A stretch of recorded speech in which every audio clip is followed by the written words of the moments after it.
Hello dears, welcome back to my channel. എല്ലാവരും സുഖമായിട്ടിരിക്കുന്നു.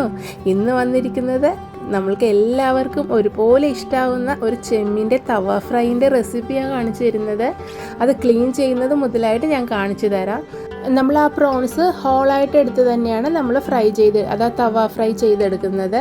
ഞാൻ നോക്കി അത്യാവശ്യം ഈ ഒരു വലുപ്പത്തിലുള്ള ചെമ്മീനുകളാണ് എടുക്കുന്നത്. നമ്മൾ അതിൻ്റെ തോടൊന്നും കളയാതെ, അതായത് അതിൻ്റെ ഷെല്ലൊന്നും കളയാതെ നമ്മൾ ആ നടുക്ക് വെച്ച് തന്നെ ഇതേപോലെ നല്ലൊരു ഷാർപ്പ് നൈഫ് വെച്ച് ഇതേപോലെ ഒന്ന് പിളർന്ന് കൊടുക്കണം. കാരണം നമ്മുടെ മസാലയൊക്കെ അതിലേക്ക് നന്നായിട്ടൊന്ന് കയറുവാനാണ് നമ്മൾ ഇതേപോലെ ഒന്ന് കട്ട് ചെയ്തെടുക്കുന്നത്. ഞാൻ നോക്കി ഇതേപോലെ തുറന്നിട്ട് ഇങ്ങനെ എടുക്കണം. കണ്ടല്ലോ, എല്ലാവർക്കും മനസ്സിലായോ? അതേപോലെ ഞാൻ അത്യാവശ്യം ഒരു 10-15 ചെമ്മീൻ എടുത്തിട്ടുണ്ട്, 20 എണ്ണം എടുത്തിട്ടുണ്ട്. അത്രയും ചെമ്മീൻ ഇതേപോലെ എല്ലാം തുറന്ന് വെച്ച് നന്നായി ക്ലീൻ ചെയ്തെടുത്തിട്ടുണ്ട്. ഇത് കുറച്ച് സമയമെടുത്ത് ക്ഷമയോടെ ഒന്ന് കട്ട് ചെയ്തെടുക്കണം കേട്ടോ. അതാണ് കറക്റ്റ്, നമുക്ക് നല്ല ടേസ്റ്റി ആയിട്ട് തന്നെ കഴിക്കാം. ഇനി നമ്മൾ എടുക്കുന്നത് ചെറുള്ളിയാണ് എടുക്കുന്നത്. അതേപോലെ ഇഞ്ചി എടുത്തിട്ടുണ്ട്, വെളുത്തുള്ളി എടുത്തിട്ടുണ്ട്, കുറച്ച് കറിവേപ്പില എടുത്തിട്ടുണ്ട്, അതേപോലെ ഉലുവ എടുത്തിട്ടുണ്ട്, വലിയ ജീരകം എടുത്തിട്ടുണ്ട്. പിന്നെ മുളക് പൊടിയും മഞ്ഞൾപ്പൊടിയും ഉപ്പും കുറച്ച് കുരുമുളക് പൊടിയും എടുത്തിട്ടുണ്ട്. ഇത്രയും പൊടികളാണ് നമുക്ക് ആ തവ ഫ്രൈക്ക് വേണ്ടിയുള്ള മസാല തയ്യാറാക്കാൻ എടുക്കുന്നത്.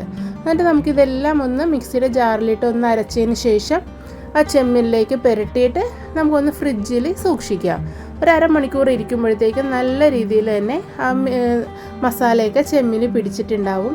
അതിനുശേഷം നമുക്ക് അങ്ങോട്ട് ഇതേപോലെ ഒന്ന് ഷാലോ ഫ്രൈ ചെയ്തെടുക്കാം. ഒരുപാട് എണ്ണയൊന്നും ഇടാതെ ജസ്റ്റ് കുറച്ചൊരു വെളിച്ചെണ്ണ ഒഴിച്ചിട്ട് അങ്ങോട്ടും ഇങ്ങോട്ടും തിരിച്ചും മറിച്ചും ഇട്ട് നമുക്ക് നന്നായിട്ടൊന്ന് ഇതേപോലെ തവയിൽ ഫ്രൈ ചെയ്തെടുക്കാം.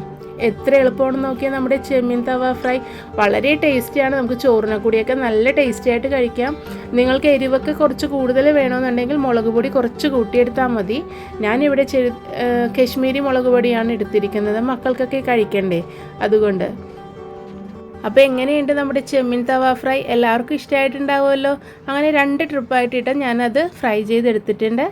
അപ്പോൾ ഇത് കണ്ടുകൊണ്ടിരിക്കുമ്പോൾ തന്നെ പുതുതായിട്ട് ആരെങ്കിലും കാണുന്നുണ്ടെങ്കിൽ വീഡിയോയിലേക്ക് സ്വാഗതം. ഇഷ്ടമായ സബ്സ്ക്രൈബ് ചെയ്യാനും ഷെയർ ചെയ്യാനും ഒന്നും മറക്കരുതേ. എന്നാൽ മാത്രമേ നമ്മുടെ വീട്ടിൽ പെട്ടെന്നൊക്കെ തന്നെ നമുക്ക് തയ്യാറാക്കാൻ പറ്റുന്ന ഈസി റെസിപ്പീസൊക്കെ ഇടുമ്പോഴത്തേക്കും പെട്ടെന്ന് നോട്ടിഫിക്കേഷനായിട്ട് കിട്ടുള്ളൂ. അപ്പോൾ നമുക്ക് അടുത്തൊരു വീഡിയോയിലൂടെ കാണുന്നത് വരെ താങ്ക്സ് ഫോർ വാച്ചിങ്.